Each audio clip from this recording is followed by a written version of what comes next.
As an originals band, how have you, over the last year or so, how have you been going on getting gigs? Because a lot of the Telford bands that are playing just originals music tend to struggle to get gigs in the first place because the pubs just want covers bands. How have you guys been going about it? How me comes downstairs. I know. A lot of bribery as well. And trickery. A lot of tears. And we explain the whole... Sometimes we get Garth to take his clothes off and do his little sexy dance as well. That usually bucks us. Remind me not to come again. I suppose living at the A-Gate does help. I know, it's... You've been going out doing the odd gig with other bands as well, haven't you? Putting on a few originals bands and stuff. Yeah. We've been asked to do a few things by various bands. I think the problem is if you're doing the heavier side of music, also with originals, you go to venues and they go, "Oh, great, you're in a band, yeah, awesome. Oh, you write originals," and they go, "All right," and they drop the expectations. You know what I mean? Mm-hmm. Then they're going to be like, really tight-fisted to even get any recognition or payment for it. And then you go, "We play heavy metal," and they go, I don't know about that. Because to be fair, a lot of places, if we turn up and play, we pretty much empty the place. Yeah, I've done before as well. It'd be a case of... I should just interrupt. It's not because they're playing, it's just the style of music. That's pure speculation on your behalf. It's more a case of building up an audience that wants to see that. Yeah. And having people turn up who want to see you, rather than turning up to whoever happens to be there. Yeah. But I suppose that can work in your favour in a way, because of the style of music that it is. The venues are going to plug those nights as being that style of music, so the people that do come down are going to be into what you're doing. You only get a crowd of people there to see what they want to see, so you don't get any pretense. I mean, you don't get people turning up thinking you're an massive jazz skiffle band or something. Yeah. What's been the best gig you've done together in recent times? I'd say there's been a few decent ones that stand out. We did a few tribute nights over the last year or so. We did a Pantera one, which is obviously where we first met up, started working together. Did a Machine Head tribute night a few months back. We had some more bands, some more friends come down and support us and so forth.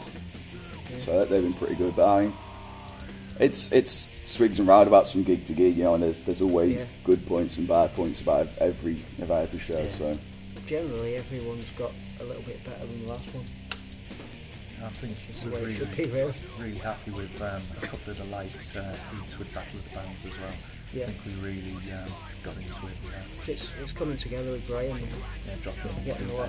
Yeah. Giving the ball and he didn't pick it up in Neighbour's garden. So I know. They do that because they usually have a dog. Yeah. Bikes, yeah. Has it made, going back to your drummer, has it made a big impact to the way that the rest of you play together? Obviously, you're not playing the drums anymore. It can be quite a big change, just replacing one drummer with another. But now, from you going to playing the drums to being the frontman in the band as well. I think style-wise it's pretty similar. Yeah, I mean, because they're into a lot of the same. Yeah, we listen to the same style of band, so it kind of came straight in, really.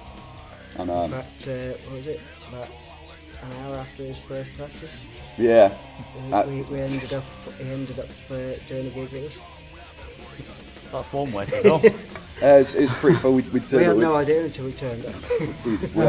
we just came back from band practice and whatnot, and can't remember who was playing, but one band had pulled out. Oh, we're short of a band. We're like, we've got a gear. Yeah, so we dropped it in there and then did it. Just living in a music venue is quite a handy thing, isn't it? Yeah, it's been pretty fun. And, but he dropped it. He didn't complain. He's kept up with everything, so that's cool. Obviously, you've said that yourself and your new drummer have got fairly similar influences. Have all of you got the same kind of influences, and who are they? There's areas where we cross over. Yeah, I'd say like Perry Como and Tom Jones. That's where I did my hair. And Phil Collins with Phil Collins, exactly. The drum singing, the dringing or the summing, as I like to call it, just to make it faster. It's one of those. There's new things where you can find words. Yeah. But there's because we all go off in different directions, but there's areas in the middle where we all meet up, like Pantera, Yeah. Machine Head. I think the two, kind of area. the two biggest ones that we all listen to, Strapping and Lad and Dream Theater. So you don't hear any listen to Dream Theater in Werm, but Not yet. not yet. Probably not any time to come, really, is it? It might be. We might get a keyboard player and we'll get boy band good looks, which I've already got. But yeah, he's a hobo, can't help it. He lives under a rock. I've asked this next question to a few different bands. If you had a choice of being able to jump on stage and join in with the playing with any band, which one would it be? I'd say probably Devon Townsend in any one of his different guises, whether it be Strapping Lad or Devon Townsend band or anything he does. He's bald, he's Canadian, bar makes it for Celine Dion, it's alright. And but he is a phenomenal musician. Him and William Shatner. William Shatner, I take back what I previously said. William Shatner, he just can't get behind anything. Are we expecting a cover version of Lucy in the Sky with Diamonds next then? No, I can't be really out of breath as much as him. I see. Yeah, Ventolin on hand, you know what I mean? Any gigs coming up, or are you in the middle of booking at the minute? We're currently doing some booking, obviously, with the hold-ups of getting the new drum and everything. We're just going to confirm it's the new drummer. Yeah. We're just getting up to speed, getting everything tight there, starting to write the new songs, the new CD and everything. So, obviously, like I pre-mentioned, that you might recollect, that we're going to have the CD available by the end of November this year, the latter quarter of this year. We'll look forward to hearing that. Per se. After that, then we'll start booking some gigs. We'll probably book some stuff leading up to it. Yeah. Yeah. Just start and promote it before it comes out. Yeah, good idea. Good thinking. Have you got anything you'd like to say to the people who are watching this? You sort of the people who are going to come out and see you, the fans, people who've been following you?